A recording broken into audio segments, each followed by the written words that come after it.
envie d'entreprendre, volonté de réussir, regardez le Club Éco d'Objectifnews.tv avec la Banque Populaire Occitane.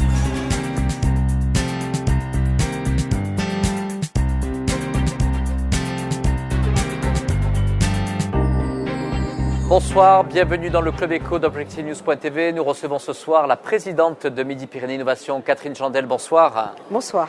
Nous sommes ici à Diagoras-la-Beige, aux rencontres MID. C'est l'occasion justement de pouvoir injecter la culture de l'innovation dans le tissu économique régional. Catherine Jandel, ce sont vos premières rencontres MID. Quelle est votre impression, quel est votre ressenti aujourd'hui, à la fois dans la présence, on va dire, du monde de la recherche, des laboratoires et du monde de l'entreprise? Mon ressenti, un grand bonheur, parce que j'ai le sentiment d'être dans une foire, dans une fête. Pourquoi une fête? Parce que ce sont des rencontres et qu'on se trouve ici avec effectivement un concentré de compétences qui couvre de l'amont. Donc les labos de recherche sont là, peut-être pas encore tout à fait assez nombreux. Et les entreprises, les gens qui peuvent aussi aider financièrement sont là aussi. Et donc on peut, lorsqu'on a un projet, aller d'un endroit à l'autre sans faire des kilomètres et rencontrer des compétences. Et ça, je trouve que c'est complètement magique. Et culturellement très intéressant. Catherine Jandel, justement, la réussite du territoire Midi-Pyrénées comme terre d'innovation passera par renforcer cet écosystème, justement, de décloisonner les différents mondes que vous évoquiez et de faire finalement à ce que tout cet écosystème travaille ensemble. Bien sûr, alors ça passe à la fois, parce que c'est extrêmement important, c'est une des tâches que MPI fait bien, c'est à la fois d'entreprise à entreprise. Il y a des entreprises qui ont une culture d'innovation, d'autres qui sont plus frileuses sur ce genre de choses ou qui ignorent un certain nombre de procédés. Et un des travaux, une des missions que MPI s'est assignée, que l'agence fait vraiment très bien, c'est de diffuser cette innovation au sein des PME. Évidemment aussi le fait que dans les laboratoires, les gens puissent identifier, les chercheurs puissent identifier quelle PME et réciproquement peut avoir besoin d'eux. C'est quelque chose qui peut être assez magique pour certains développements qui se font dans les laboratoires, sans oublier que lorsque l'on fait de l'innovation dans un laboratoire, ça veut dire qu'on a fait de la recherche amont, peut-être dans le même laboratoire ou au moins en connexion avec ce laboratoire. Donc l'ensemble de cette chaîne doit vivre et en ça, la région Midi-Pyrénées a un terrain sacrément fertile. Catherine Jandel, on dit souvent qu'en France, il y a les bons entrepreneurs, il y a les bons chercheurs, il y a les bonnes idées, mais que quelquefois il manque les moyens pour les financer. Vous, quel est votre constat? Mon constat, que le financement de la recherche publique nationale, contrairement au discours qui est tenu, est en baisse. Contrairement au discours qui est tenu nationalement.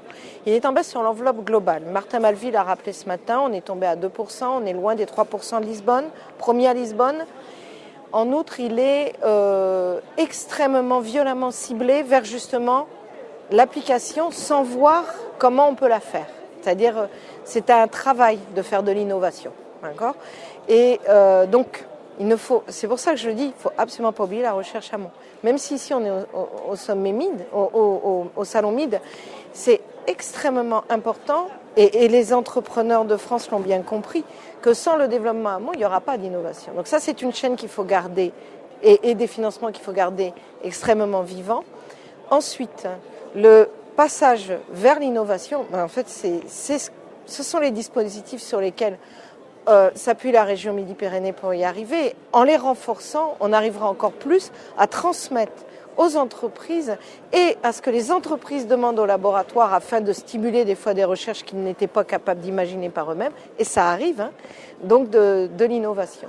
Et ces dispositifs, c'est l'incubateur, c'est MPI, c'est MPE pour l'investissement. Et ça, ce sont des outils magiques. Alors, il faut connaître. On recevait Martin Malvy ici même sur ce plateau ce matin, et c'est vrai qu'on remarquait que le calendrier, en tous les cas pour cette fin d'année, il y a à avoir en tout cas une large place sur l'innovation, notamment avec le congrès Génie qui aura lieu également demain à Toulouse, qui est le premier congrès en France des jeunes entreprises innovantes, puis se déroulera le salon de l'entreprise. Pour la nouvelle présidente de Midi-Pyrénées Innovation, quelles vont être les priorités que vous allez rappeler dans les semaines et dans les mois à venir aux acteurs économiques? D'abord, le fait que ce salon ait lieu à Toulouse n'est absolument pas anecdotique. ça témoigne totalement de la vitalité de Toulouse et de sa région pour l'innovation. Quand on parle de la région, je vais juste dire que sur ce salon même, sur Midinov, vous savez qu'il y a un travail qui est fait déjà au départ par le réseau de développement technologique, d'aller voir et de faire des prédiagnostics avant le salon.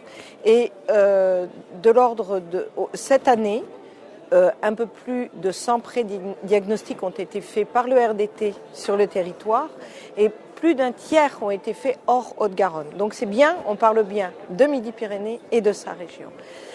Les messages à passer pour le futur, c'est que il faut absolument que les entreprises n'aient pas peur de l'innovation. Ça paraît essentiel parce que ceux qui n'innoveront pas,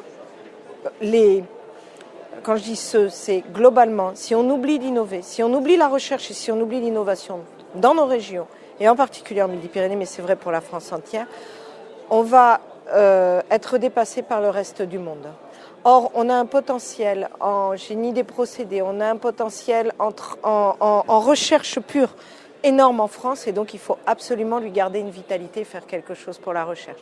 Ensuite, il faut que les entreprises n'aient pas peur de consulter les chercheurs et réciproquement parce qu'il y a un nombre important de petites et moyennes entreprises ici qui sont bourrées d'idées et donc il faut que ça vive. Voilà.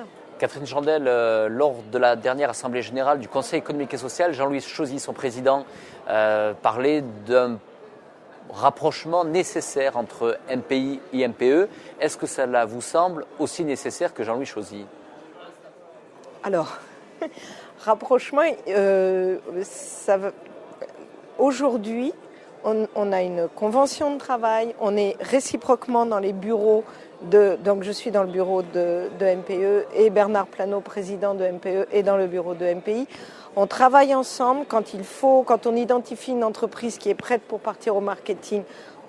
Nos chargés de mission et notre agence transmet les dossiers à MPE qui se charge ensuite du développement.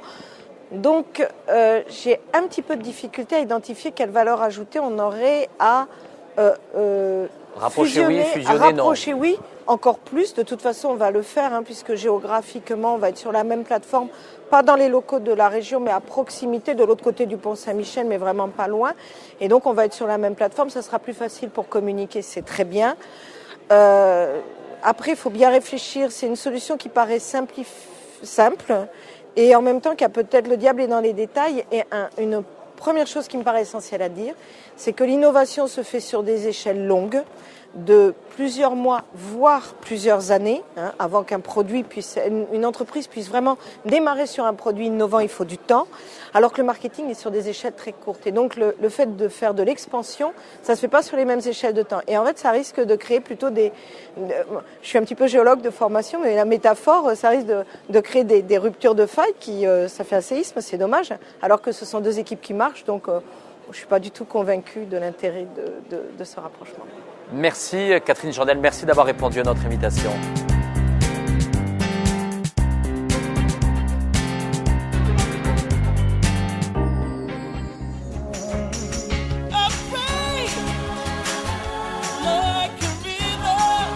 Envie d'entreprendre ?